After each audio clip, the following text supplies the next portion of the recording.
Our guest tonight at the bar has been called the point man for drug policy reform efforts by Rolling Stone. He's the founder and executive director of the Drug Policy Alliance, an organization that, if I'm not mistaken, would like the U.S. to withdraw from the war on drugs. I thought, that being the case, he might prefer some high-potency Jamaican cigarettes. However, he chose tequila. Please welcome Ethan Nadelmann. Thank you very much, Brian. Now, you head the Drug Policy Alliance. You founded the Drug Policy Alliance.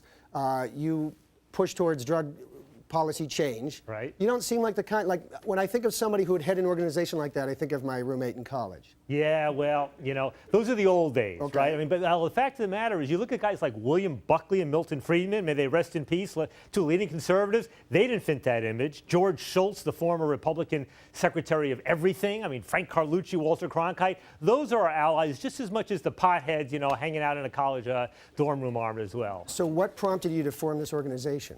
Well, I think I just had this basic conviction that the war on drugs is a terrible thing in our society and around the world. That, combined with the fact that I started smoking pot when I went to college and realized how crazy this stuff is.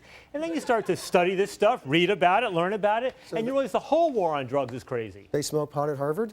Well, you know, I started up in Canada. There was mostly hash. Okay. Yeah.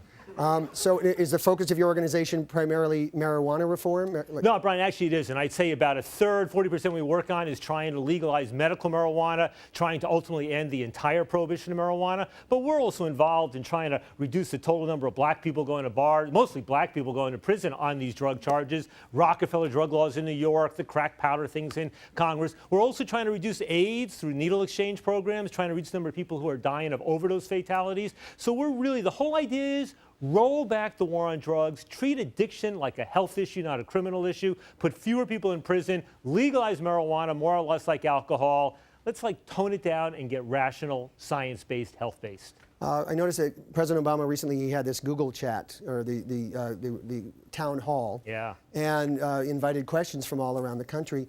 And a huge number of them, some 60, 70% of them. 18 out of the top 20 questions, right? And they were all about drug policy, and they didn't address one. I know. You know, he's done a few of these town halls, and before he would answer these questions and sort of joke about it, this time he ignored it. And I have to say, this was a guy when he was running for president, and he was asked if he'd ever inhale marijuana, and his response was, wasn't that the point? Right. And many times. Right. And, you know, so this is a guy who's trying to live down those comments. I think it's foolish now, because the Gallup polls now show that more Americans, for the first time ever, favor legalizing marijuana than are opposed. Democrats are even more in favor than that. So to see Obama back away from a question, and this is not a frivolous question, too. When you have cops making 800,000 arrests each year for marijuana, when it's the #1 reason people are getting arrested here in New York City, it's a tragedy that the president won't address this in a more serious way. And why do you think that happens? Because as a candidate, he seemed very pro-medical marijuana.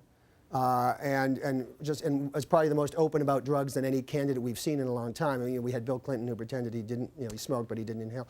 But he becomes president, and suddenly, I mean, they've been aggressive. Well, you know what it is? Part of it is that political consultants, politicians see this drug issue as the third rail of American politics. Touch it and you die. And even when more and more evidence shows that that's not the case, and then you can actually take an intelligent position, they're still scared. They're scared of their own shadow. They won't step out. Part of what's happening now, Obama's got to go around the country and get the youth vote excited. You know, last year, a year and a half ago, when California was voting to legalize marijuana and it narrowly missed, the head of the Democratic Party was asked what would get the youth vote out, and he said one thing: pot.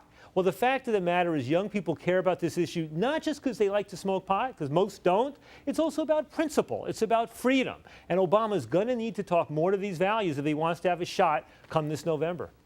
What are the major obstacles that you're facing as your organization tries? The biggest obstacle is the prison industrial complex. It's the prison guards and the prison builders, it's the judges, it's the DAs and the prosecutors and the police who are making tens of billions of dollars in, you know, job income this way, right, and who want to believe in what they're doing.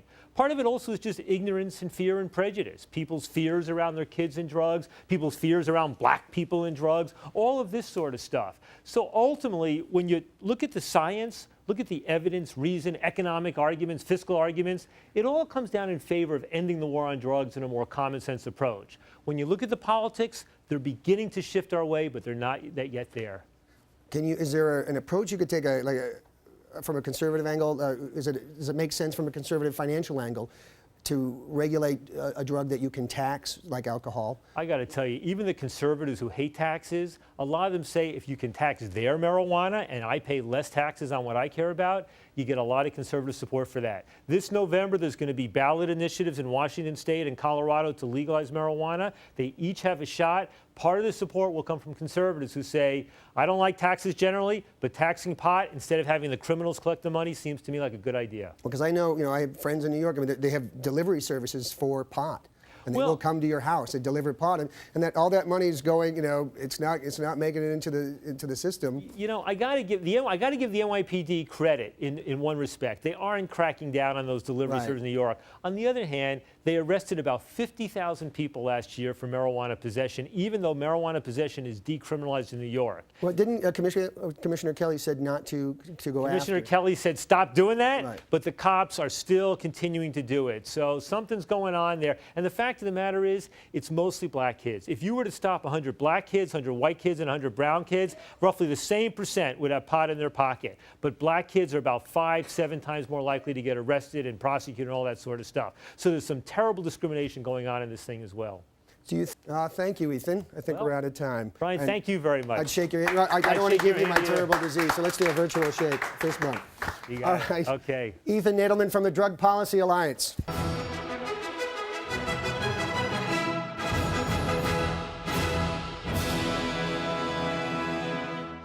GBTV. The truth lives here.